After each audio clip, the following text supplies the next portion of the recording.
All right, y'all, welcome back to the show. It's Anti-War Radio. I'm Scott Horton, and our first guest on the show today is Peter Van Buren. He spent a year in Iraq as a State Department Foreign Service officer, was a team leader for 2 provincial reconstruction teams, as they call them.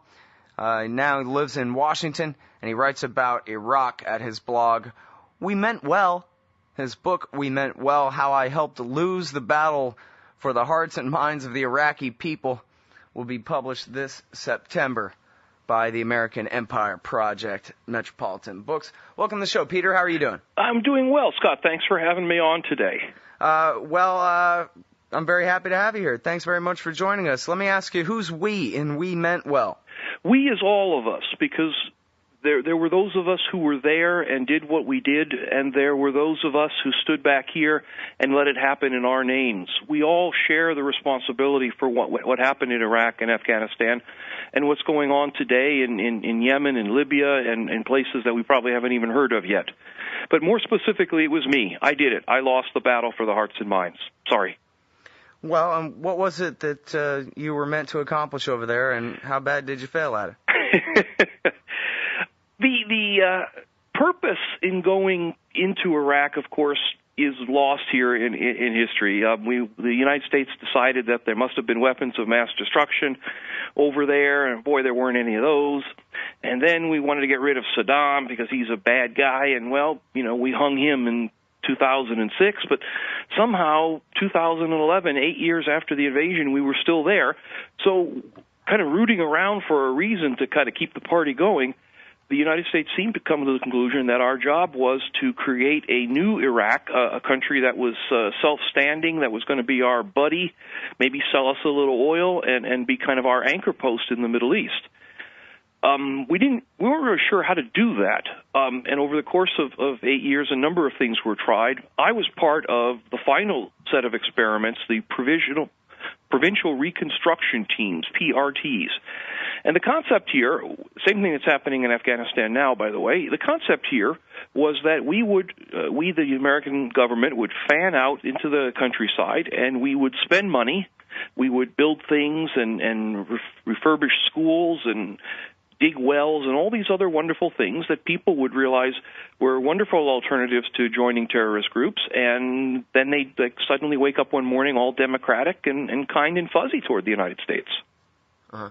And you believed that would work? Did I believe that? Yeah. I had a sense that there might be some truth to it. I don't want to characterize myself as a believer per se, but the concept seemed to make some sense before I went there. The idea would be that if you do nice things for people, maybe they'll sort of like you. And the idea of helping people who didn't have water and services and medical care appealed to me. That seemed to be consistent with some of the good things that America can do. The problem was that when I got there, it didn't work out that way.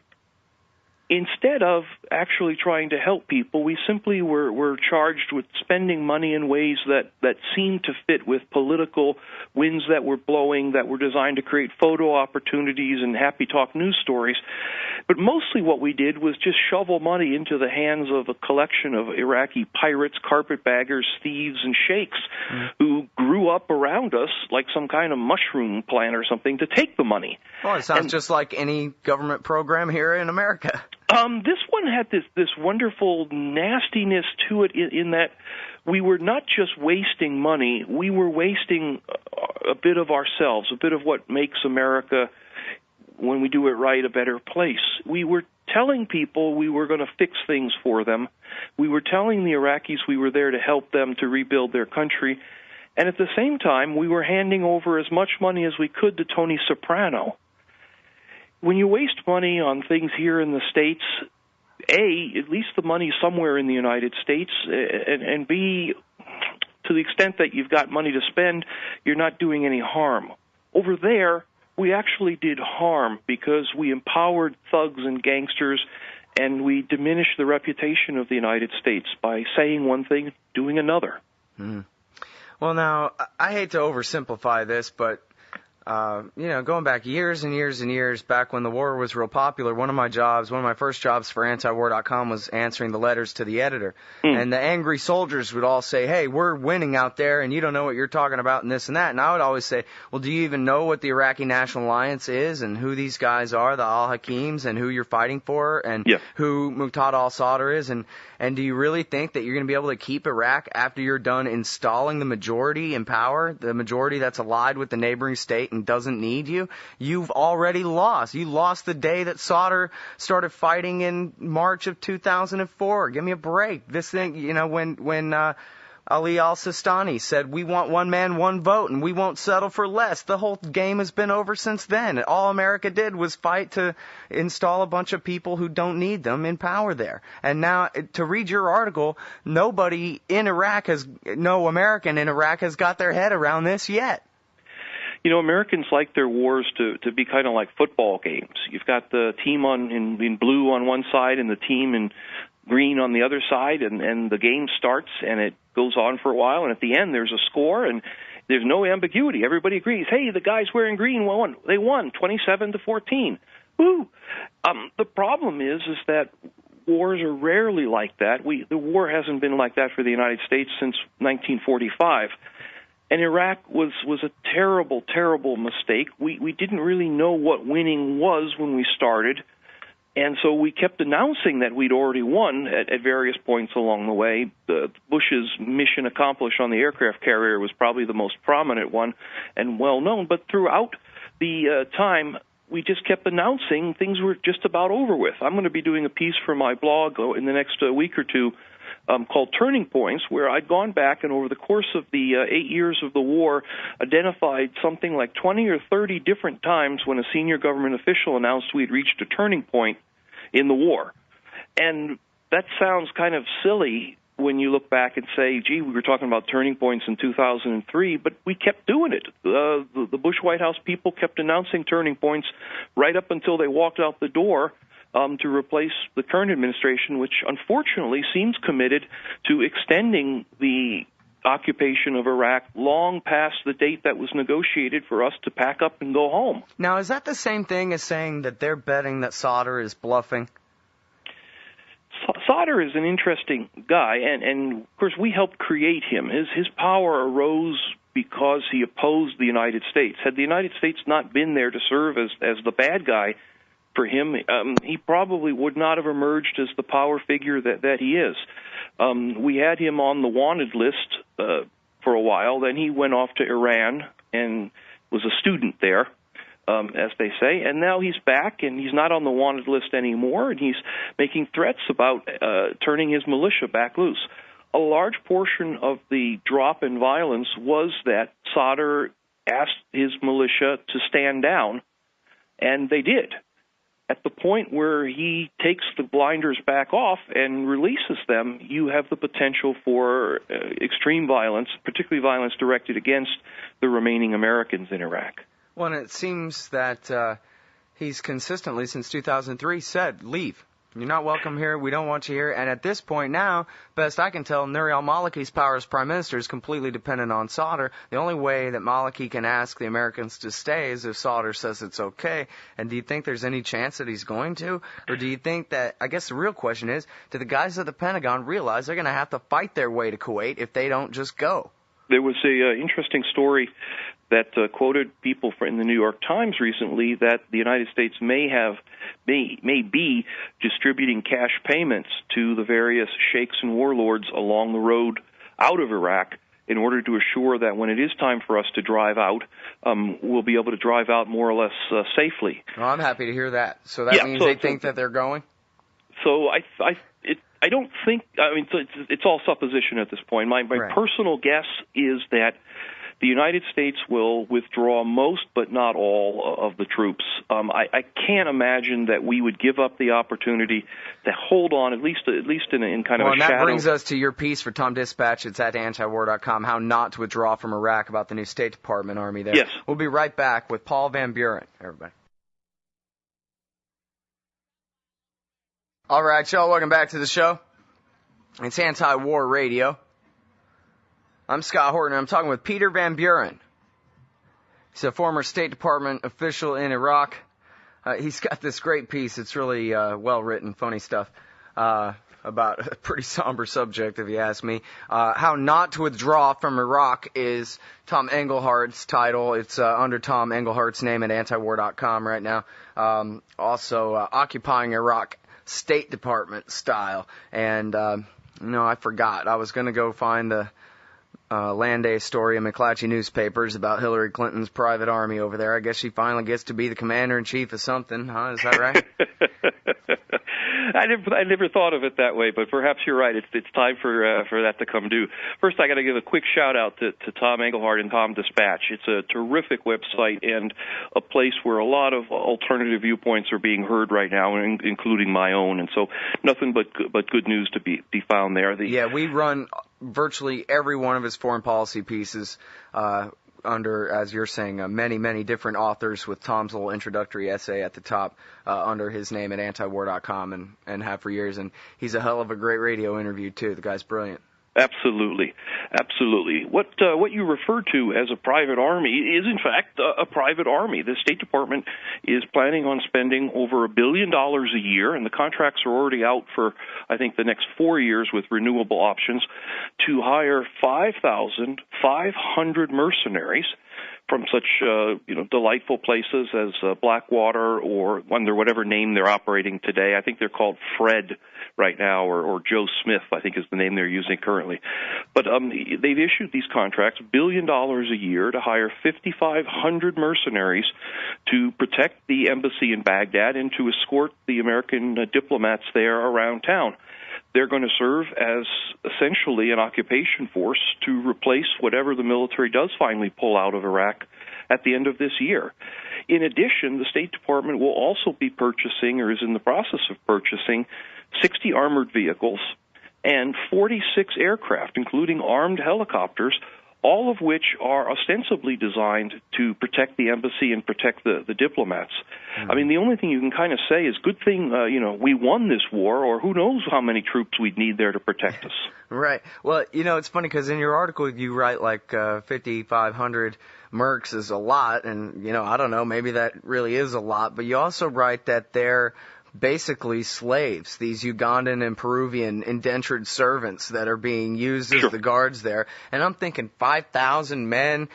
I'm picturing a Rufus Saigon embassy moment here coming soon. It's going to have to be a pretty big roof. There's actually two flavors of mercenaries that are hired for these things. The first are the Ugandans and the Peruvians, for the same reasons that third world people clean our hotel rooms and clean up at our restaurants and do the dirty jobs in America. The same reason we do that, the same people have been hired overseas to guard our embassy in Iraq.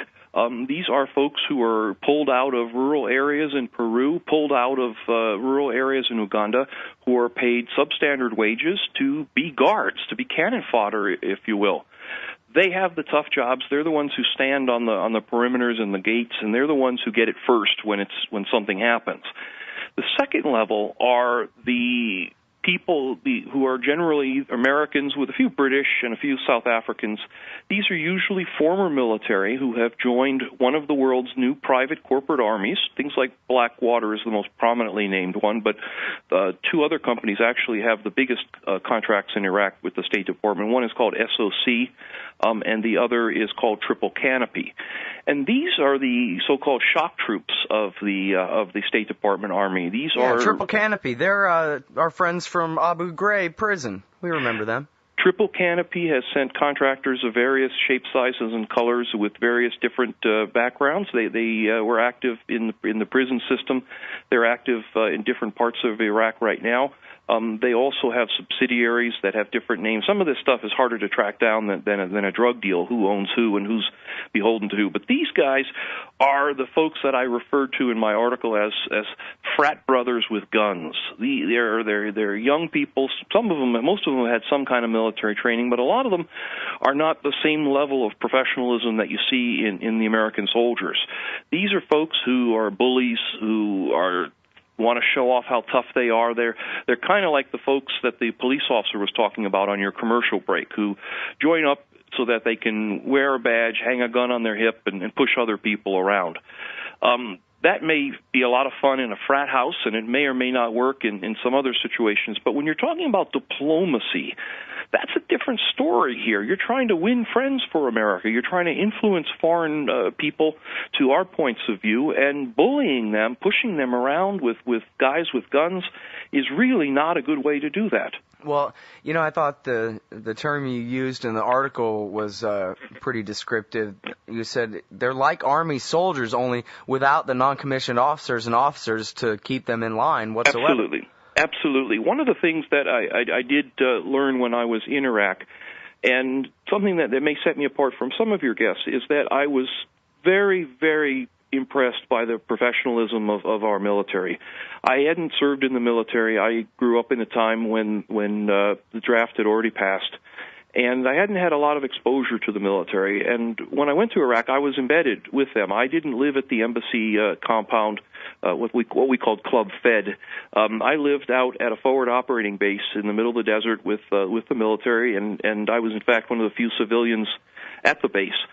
And I came to understand how the military works. When it works well, it works because there are responsible people who recognize that you've got a lot of folks with guns walking around, and the only way to make sure that works in an organized fashion is to have rules and to respect a chain of command.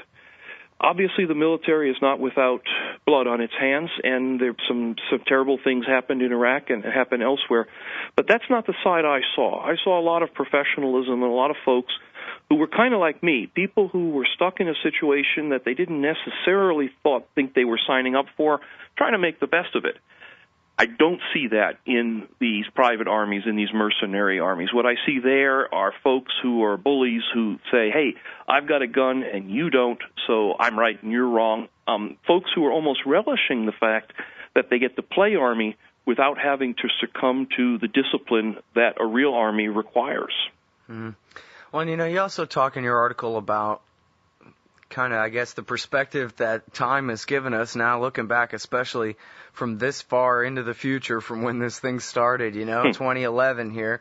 What a big joke. Saddam Hussein's going to nuke America. You're all going to die in your jammies in the middle of the night if we don't start this war. Boo-hoo. Dick Cheney and Paul Wolfowitz and Richard Pearl and their lies and the mental rape of the American people that led for this thing to happen, the lies, the manipulation from the very top down is just, to look at where we are now in Iraq is to wonder what was any of this for.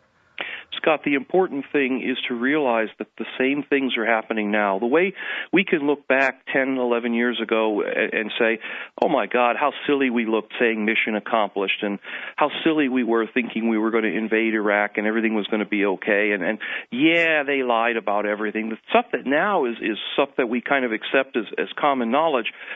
It's happening again. We're at war in Libya. We're at war in Yemen. We're at war in Pakistan. We're at war in probably 4 or 5 other places that we haven't heard of yet. And the same lies are being repeated, that America's national interests somehow require us to drop bombs on Libya, that America's national interests somehow require us to spend $2 billion a week in Afghanistan, that America's national interests are at stake in Pakistan or Yemen or any of these other places. The same way that we can look back now at Iraq and say, what were we thinking? How could we believe that? Well, we're doing it again.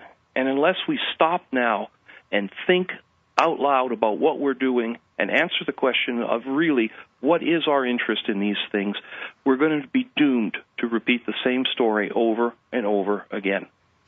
Well, now, do you think it is a matter of certain interests that, are benefiting and are ruling the policy, or you really think everybody has this kind of doe-eyed, we meant well sort of attitude?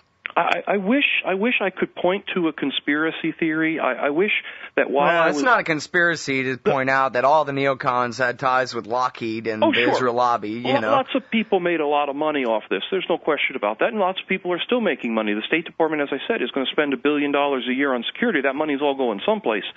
And it's not going to a Peruvian gate guard. There's no question about that. I guess I would almost feel better if we could point to something like blood for oil, but in fact, it's blood for nothing, and that makes it even more damning. So, in other words, it really is the false belief that, yeah, we're going to do right by these people here on the part of enough people implementing the policy, that really is the justification. I'm afraid I agree with you. I'm afraid you're right. Well, I'm not sure I agree with that. I'm just trying to make sure that's what you're saying. Well, I'm afraid I agree with the statement. Okay. Sure, there's people Well, profiting. listen, I mean, I have to believe that you're right to a great degree anyway, right? I mean, it's all, MSNBC wants to sell dish soap, and so that's why they're for war, Yep. Everybody has their own interests, but of course, the ideology of the white man's burden is kind of it's a powerful thing. We're here to help these poor people who don't have proper sewage after all, and that kind of deal. A lot of people really do believe that, and I had a certain, I'm not that naive, but I had a certain element of that in my head when I volunteered to go to Iraq and take on these projects. It wasn't quite as negative as colonialism, but it certainly was inspired by the idea that, hey, we're America, we know all this stuff, we've got all these resources, we have all this money, we can do something good for these folks. And instead, it was a combination of just our stupidity, our ignorance, our hubris, our feeling that we knew better what they needed than they knew what they needed, and we just stood back and we couldn't find a match to set fire to the money, so we gave it away to a bunch of thieves. Yeah. Very well put. And, the whole article's written like that, too, y'all. I highly recommend it. It's under Tom Englehart's name at antiwar.com right now, and, of course, you can find it at tomdispatch.com. Peter Van Buren, How Not to Withdraw from Iraq, Occupying Iraq State Department style. Thanks very much for your time. Appreciate it. My pleasure, Scott. Thank you.